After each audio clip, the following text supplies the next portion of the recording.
Bonjour l'Afrique, bonjour le monde, bonjour le Congo. Ngai Congo nanga Amanda Kamengele, votre journaliste, nazawana pour la ville. Ceux qui posent la question ezali. Nazanga mon côté, nazanga invité na ngai, chef Poko Kapia Bazawana pour la question na ville. Na journaliste na ville Cynthia Ndimba, azawana pour la question. Pour vous avoir réponse. Donc, les deux sujets, il y a la coutume. Coutume, il y a qui donc beaucoup. Donc, il y a coutume, les amis, les sorcellerie ou les amis d'interrogation.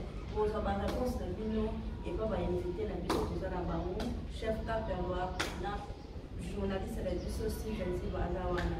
Numéro de téléphone est plus 243 85 47 85 780. Nazawana pour la vidéo. Numéro est plus 243 85 47 85 780. Voilà le numéro, il y a journaliste de la vidéo Amanda Kamengele. Nazawana pour la vidéo. Merci. Bonjour public. Nous comme on a Cynthia Ndimba, nous sommes là. Coutume. Déjà coutume, on a les gars dans la beaucoup. Ils ont expliqué que nous coutume les années. Coutume les qui coutume les années. Parce que vous avez que net n'a qu'à ça quoi, n'a qu'à ça coutume les années. Il faut adopter cette explication concernant coutume de la chose qui que les années. Bonjour. Ouais, bonjour. Bonjour, on s'appelle la bien à Monibino. Comment Afrique a passé les tours d'Afrique. La moni sur Amanda Kamengele, moi Kala, vous allez sur le lot. Vous me dites, vous avez mon attaqué. Très bien, la bien. Netinobe, ça m'a plaisir de vous inviter pour ça, on a une émission. Ouais, je suis là.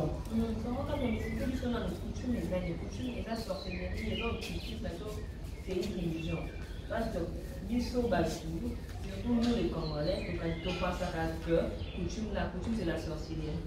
Explique-nous un peu, est-ce que c'est la sorcellerie ou ce n'est pas la sorcellerie? Ouais, Mathieu Domingue, merci beaucoup pour la question. C'est très intelligente, c'est une question posée. La question est vraiment très bonne, très intelligente et bien posée.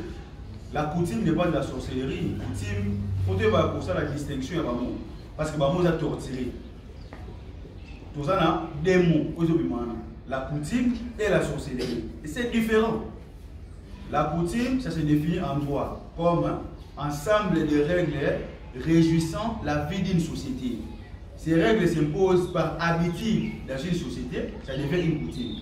Donc, le lélé a causé la batou, namokolo namokolo, ne va venir mot coutume, na lingala bokoko. Et ça qui nous quitte, sorcellerie, les alliés maël et mabé. Oyo mutu azuaka, on a besoin de la na mutu mabé. Donc, coutume et ça sorcellerie, parce que coutume et ça la mabé. Mais quand on capte maintenant, on a posé question. Mais dans mon coutume, il y a la sur la coutume, on a respecté qu'il y a un coutume, mais on a la sorcellerie. Donc, bon, on dit pour respecter le coutume et il faut le battre de la sorcellerie. Et ça, on va aller tenir. Au petit mutu, c'est le côté. Bah, tout non, raison, nous mettons la guerre. Il faut se justifier. Sur les réseaux, ça dit, pour ces infractions, au Kangayo. Vous savez, les gens ont des coutumes, des coutumes net. Par exemple, les bonhommes à sorcellerie, qui n'oki. Bah, pour on a ce qui, tout dans le monde débélé. Bah, il y a un monde spirituel, un monde physique. Et ça, nous sommes dans la maille, les mabé, ou à copier dans l'esprit. À ça, on tient dans l'esprit, on va nuire vie à mon niveau, on ne pas boumailler. C'est là. Et ça, vie normale, il y a beaucoup de côté. Et ça, mon Dieu, beaucoup de vie naïve. Et ça, on est dans la vie quotidienne. Bayanki bazalagati. Bayanki bazali, bakuruna bazali, bamibi bazali, bassassin bazali. C'est physiquement. Parce que l'assassin, c'est un individu qui a joué Moussala et qui a joué Ibaka pour nous faire beaucoup de banane. Donc, et ça, la relation est très coutume. Si on voit par rapport à la question de Bouzaki, qui est Moutalandé, coutume Moroboété à Koufi. Et ça, il y a une relation qui la sorcellerie existait. Les sorciers, ils sont des individus. Ils sont dans la communauté pour nuire. Ils sont pas commis Moutou. Donc, ils sont commis Moutou. Ils sont dans la vie. Ils sont dans la droit de l'ennemi. Ils sont dans des mystiques. Pourquoi on a pu se la justice omniprésente? On met la mono. bakosala batamo kusu par rapport à hydromatie bakoposer baquestion bakobela baesprit soki eza ye te moto abomaki motu wana parce que ndenge apomeli tozo comprendre yango te bino bolakisa biso de basali justice spirituelle non spirituelle c'est pas de la sorcellerie confondre mais namona ngo mpa bato biso bakongo omona keno papa aboti bana na ye bana ne par exemple ata bana 4 mais aboti bana na ye nyoko bina bango mais omona sikoyo moto alia mbongo bana na bala ekoma keno mbongo papa za na mbongo ana mbongo sika ape abokola bana ne na mbongo ne mbongo esiki keno mwana kase bana kase abokola te bana kase na ye namona ngo normal te moyen atangisa bana ne moko propre ezali atangisa bana kasi na ye donc namona ke non coutume eza sorcellerie non c'est pas de la sorcellerie eza na rapport na spirituel la sorcellerie ne se voit pas soki bazolobelaka coutume bokoko eza kidoki parce que la spiritualité dedans omoni pourquoi parce que na kati ya bokoko mingi en contact trop de les ancêtres quoi contact ami donc je te bien dans notre vous jamais d'abord comme tu as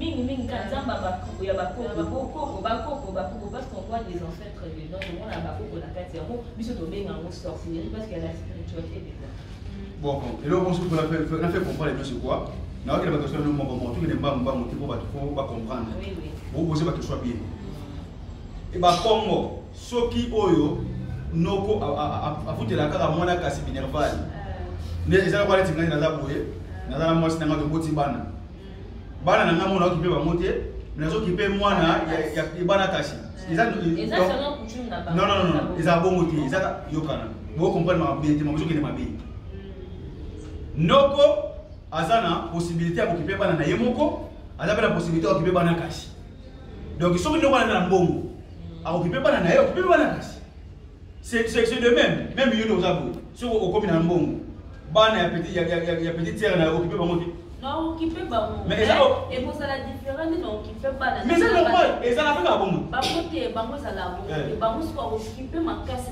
mwana ya ndeko ne yoka bakutimi mosusu eyaki ekomaki émané na esclavagisme omoni lelo to boloba beno bana baza bana ya no bana côté ba kongo baza ba matriarcat pourquoi to ba matriarcat bana na to ba mo lelo tato komaki l'esclavagisme parce que mundu ele esclavagisme ki non nous côté ya Congo central te na Congo te na za défenseur ya ba loi africain na défendre bien que ba lumba na défendre bien tout le monde na za il y a quelque chose à poser, on va répondre par rapport à la question. Tant que nous la côte qui, à côté de la Congo, on est bossou. Na Congo, on est la côte de la Congo, on est bossou. Oui, ça y est, Congo. Tant que nous la côte de la Congo, on est bossou. Nous sommes souvent à manipuler la Congo. Tant que nous Congo à côté dans un esprit faible. Dans l'esprit faible, tu expliques nous souvent. Tant que nous Congo à sa Congo.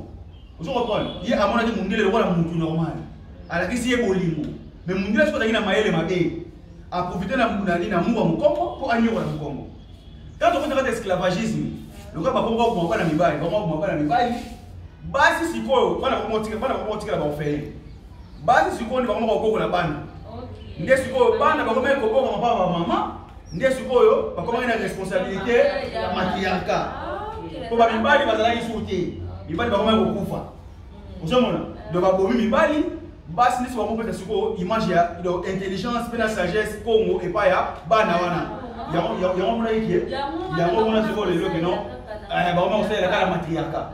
Donc tant que ozoma na vrai sens ya religion na biso, na vrai sens ya spiritualité africaine, na vrai sens ya beaucoup na biso, ba na bana ya ba Congo ba koma patriarcat. OK. Comment on bien ba. Déjà esclavagisme même déjà coutume moi.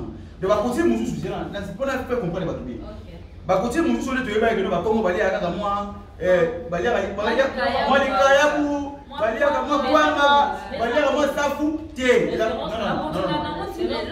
ezali bilia na bango ya moi non eza coutume oyo eyaka l'esclavagisme parce que mon Congo mta produira quoi ndé na kote pour moi mukebo parce que mta produira bon na quoi mais la spécialité na bango Congo elle est mon mukebo parce que la toujours l'économie pas ni na économiser tout bakongo so aza nango mais asala loko aza nango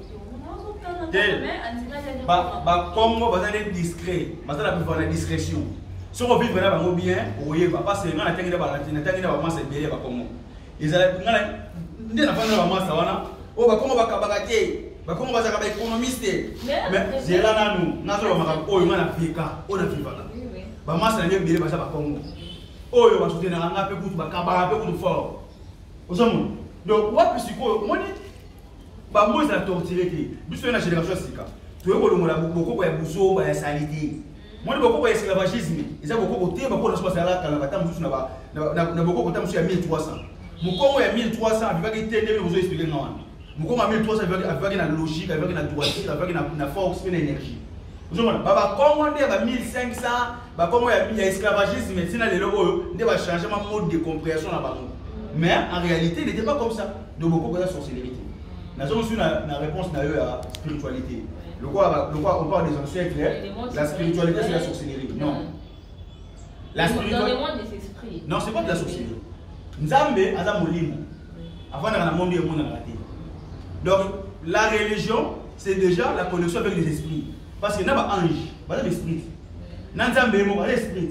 Sur autant on la religion. C'est ça qu'on appelle la spiritualité. La spiritualité, bon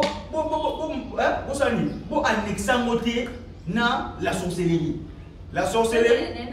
Tout ça va part des choses. La sorcellerie est différente de la spiritualité. Oui, la spiritualité, la sorcellerie c'est une méthode spirituelle qui est négative. Donc elle est punie. Il va pas qu'on a besoin. Beaucoup de choses il y a justice spirituelle. Justice de Dieu omniprésente. Parce que dans chaque communauté, ils ont la têtu basala. Nous avons la Congo les lois. Bakuluna et c'est na tina mtako makuluna. Mtu yemo kaka. Ils ont volonté na ye. Siko ils ont la partie bana ozala pona okanga kuluna. Ndé ba ko na so basala ki kokanga ba sorcier. Donc un sorcier donc sorcellerie ça qui n'est pas petit à l'époque. N'importe quoi les choses à sorcier. Ba kutumba yo ba kobeta yo. Te ba kutumba te ba kobeta yo te mais ba justice omniprésente. Ba ko mema yo pa ya Dieu omniprésente ba lobenga nekalunga. Dieu de l'air. Nzambe ya mopepe. Oui. Nzambe va gouverner mon peuple. Ba benga nekalunga. Mais il est omniprésent. Il est toujours là. Mon peuple. C'est mon peuple il est là. Kasi mon peuple ça toujours là. Sur le bateau, la relation à minimum mon peuple, ne va vous expliquer mon peuple, à faire comprendre les choses parce que tant que vous avez mon toit, vous avez la mon peuple mon peuple ne vous faire comprendre les choses vérité. Il y a pas besoin de Dieu omniprésente. Donc on comprend les binômes. Vous devez être les initiés. Autant dans la spiritualité pour comprendre ma bien. C'est normal. Et ça malade mon face. Différent la vie se passe que c'est tout de simple là. Le simple là, Nzambe. Donc ça va pratiquer beaucoup pour na mona ke beaucoup. Donc on va tu n'as vu que Rolando. Mais on va pratiquer. Wana eza oya pesa. Eza selon oyeba na ndinga na yebi kwa na yebi que mutu so va pratiquer beaucoup kwa dans de éclaircir son nom so ko pratiquer beaucoup pour ça malade.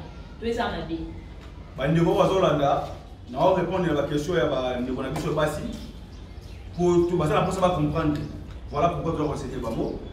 On doit pratiquer beaucoup de l'identité. Parce que Nzambe a la Nzambe va beaucoup. Bien va donc dans l'église autant dans la Bible. Dans Moïse écoute la Yahweh. Yahweh c'est qui? Je suis le Dieu de vos ancêtres. Tout le monde est lingal. Dans la Nzambe ya bakoko na yo.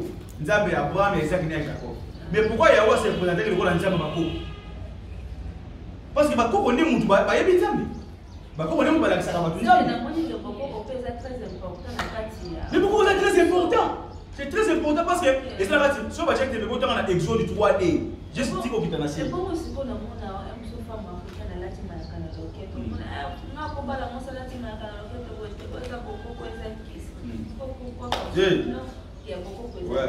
Question là, le ballon on va ma casse, peut-être question ma vidéo on va pas comprendre non parce que eza na biso mobali bakongole lokwa ya biso balinga kobala basi te kamona mwasi aza na mayaka na loketo otala mwasi mayaka na loketo boyedeni na kobala ete parce que akozala aza ntoki aza serene sikoyo yo lobi ke no bokoko eza kindoki te eza normal eza bien sikoyo oyo babangaka basi ya bongo mwasi akolata mayaka oyo akolata te question de avec tout makasi na betelongo maboko makasi fort c'est une bonne question bakoko na biso bandola tsa basi mayaka pour na kopesa bango forme na bassin bayeba que mwasi aza mai mwasi aza plaisir mwasi aza beauté mwasi aza fleur donc mwasi faut satisfaire mobali na ye na makambo nyonso voilà pourquoi baneko ça ni ko arranger des formes ya mwasi donc dès le bas âge bala tsa mwasi singa na loketo pour épée sa forme ya bassin na ye aza na bassin qui to ko bassin eza vrai eza pour na ko sa taille ya mwasi donc tu ne vas pas te signer le quête aux abonnés pour ça taille à moi si ils allaient rater et à sorcellerie c'est bon Maya parce qu'on est balobé là on a pas la moi si Maya caté Maya même Maya quand même on peut que ça peut être à moi mais là très important là pour ailleurs binete et on voilà pourquoi on a ces plein d'années pour composer émission pour te faire comprendre les batuiers moi si voilà si Maya na le quête à Numbate moi si Maya na le quête la rapport on ça taille à moi si vous pouvez ça moi si forme ya bien à la forme qui toko. Voilà pourquoi on va prendre c'est vraiment à la loquette. C'est ça qui nous battait, ils appellent sorcellerie. Bon, ils ont dépendé, mais en réalité, toutes les femmes africaines, elles ont un bassin qui tourne. Oui, oui. Tous les gens pas si moi tu vas là, parce que quand tu viens là, plasma.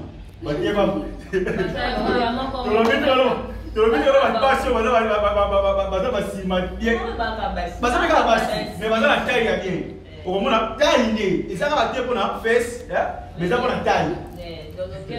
Le quête de la valeur normale. Donc voilà pourquoi on va se voir à la loquette. Tout le monde est pas sur la fesse, madame a faussé, madame passe, mais Maya Gazali pour la taille, moi c'est qui top. Si vous avez un inconvénient beaucoup pour un avantage. Donc, avantage et désavantage. Oui, avantage à beaucoup que ça lit.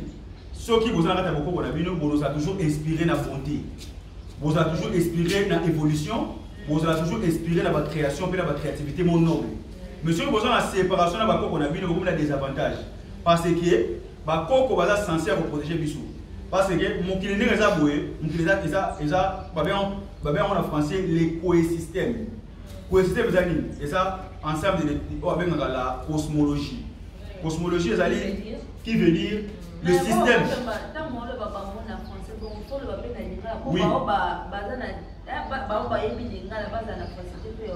Okay. Cosmologie les alliés ensemble il y a un système où il s'allie mukili. Na linga la pena bo sisenga ba système wana na linga le sur le bon. Ah bon, et ça lisanga ya lolenge où c'est postambusa mukili. Ndio avec la cosmologie. Tout ça na mukili ya mupépé. Toi na mukili ya mai, pe toi na mukili ya mabele. Siko ba koko na biso ba kufa, ba fanda na mukili ya mupépé. Biso ba toza awa to vanda na mukili oza physique ko to bingi mukili ya mabele. Mais muto déjà kufa akufi na ye, mais ako bado so ko so ba lo ko na mukili parce que déjà kufa da ba koko da ba kufa to ko ko tanga ba ko. Te, muso ka kufa akufiti. Parce que muta kufa.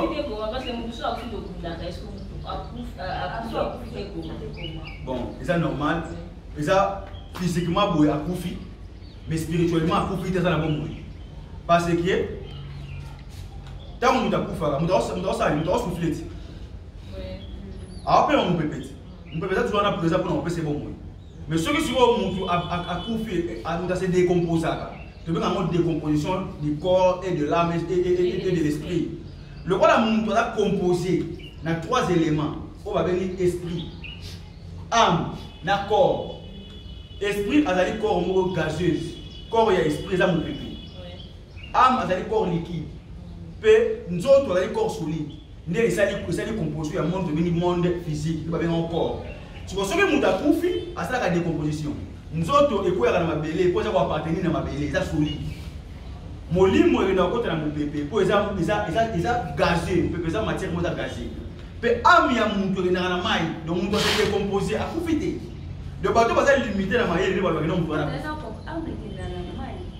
Parce que bon âme. Ah quand c'est âme est un corps liquide, ça va appartenir à mai. Donc, on a décomposé. Il y a la soie. Soie, il y a surtout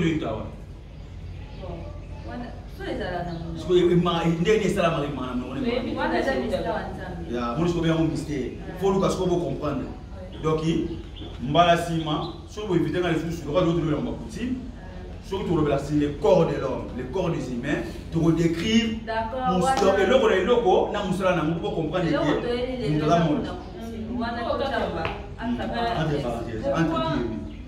est-ce que nous sommes à un bon monde? Il faut avoir en contact avec quelques esprits dans la nature, comme les esprits végétaux, les animaux et les esprits aquatiques. Puisqu'on est dans réformuler question. Presque à la fin. Oh, jusqu'à la fin. Ah, des esprits dans la nature. Des esprits comme des esprits végétaux, on a la plante quoi. Des esprits animaux et des esprits aquatiques, des esprits à mal. Comment est-ce que comment est-ce que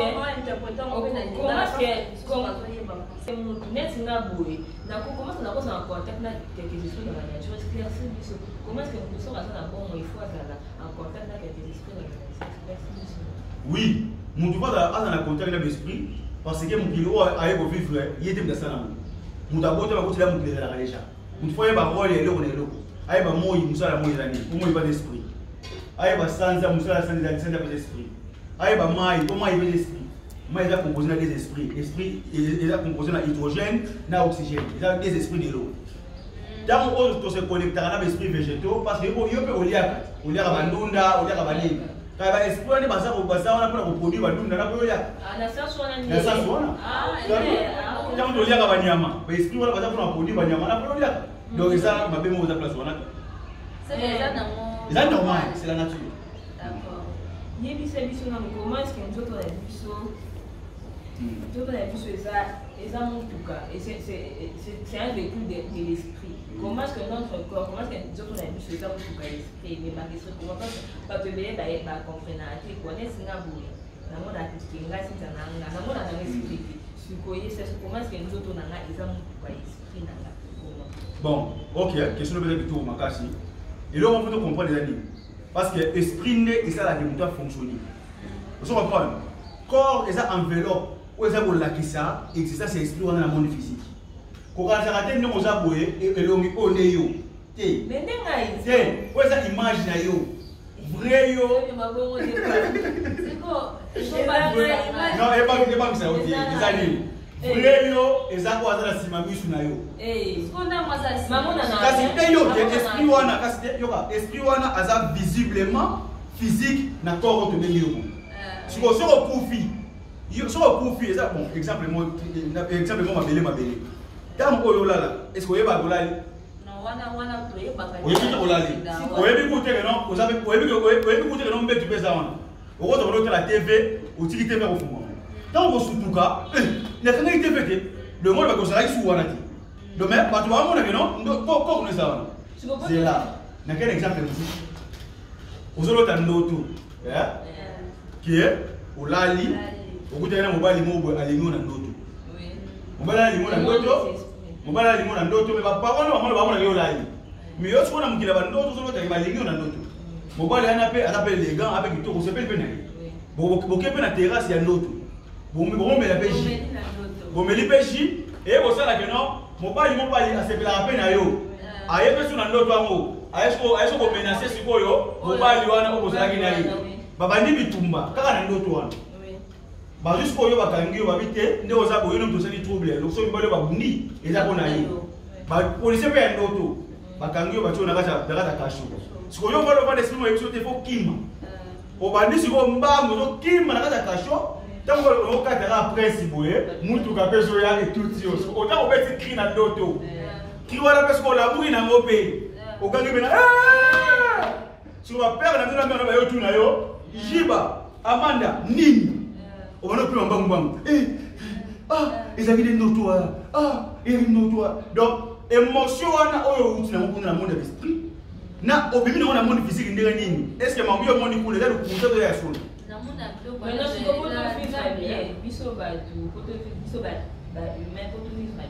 il faut se considérer comme des esprits. Oui. Tu dois te considérer comme un esprit. Comment? C'est là. Esprit, c'est énergie. Au monde où tu peux m'abouer, c'est ça l'esprit. Si on coupe comme un pire, comme un lit, si on va signer pour mettre, on peut m'assoutien parce que tu ne fonctionnes pas. Donc, esprit veut dire fonctionnement, veut dire énergie. Quand on a un esprit dans le sens, quand on parle de l'esprit, c'est l'énergie. C'est la vitalité. C'est l'existence. C'est ça qu'on appelle l'esprit. Oui. Maintenant, quand on m'explique sur mon dernier, l'islam, le christianisme est qui pour embrayer l'Afrique. Oui. Parce que quand tu veux, bah, ouais, merci Mingi. Le bena, on dirait bena, bukanalinga.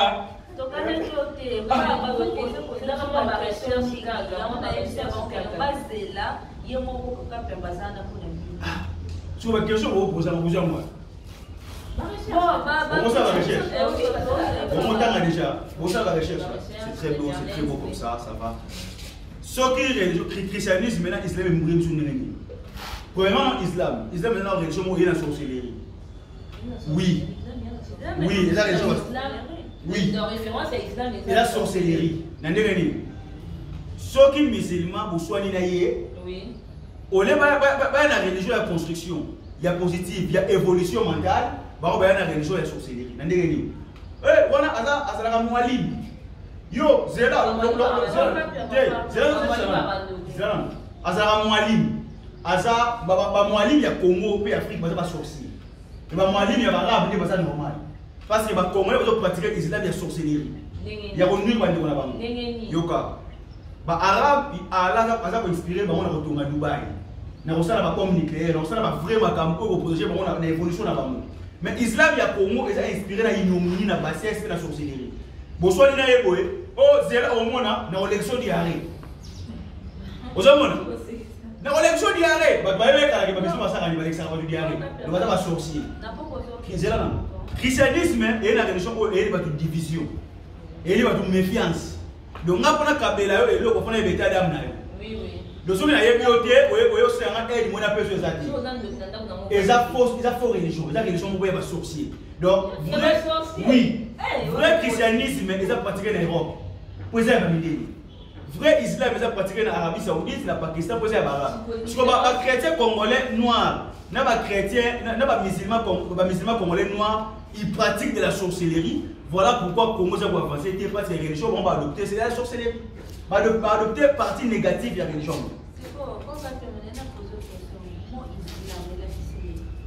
Islam est aussi le mot Ismaël. Dieu a entendu. Dieu a entendu qui? Qu'est-ce que Dieu avait entendu? Dieu avait entendu la voix d'Ismaël dans Ngomba ya Bathsheba, dans le désert ya Bathsheba. Ismaël a été père fondateur de l'islam. Moi, je suis Betty. Tu as fait histoire dans une émission. Comment est-ce que tu as géré l'esprit? Comment est-ce que tu as géré l'esprit?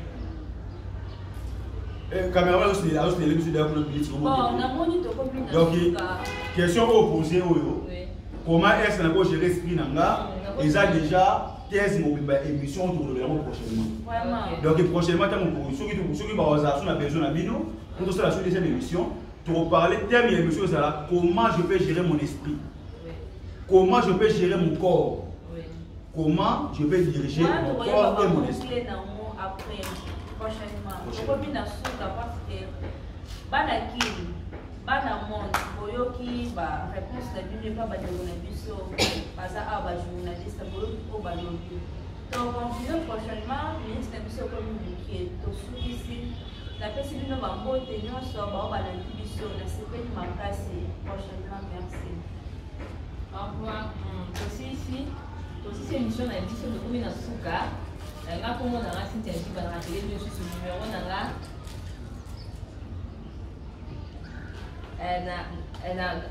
nga komo na nga site nti ba na télé bino numéro na nga plus 243 082 43 63 499 na pesi ngo de na princesse Kalemba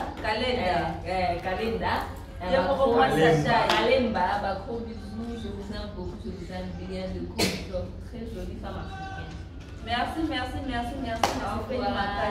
Enfin, on a fait ce mot de Yemoko princesse. Takayo, moi sa taille.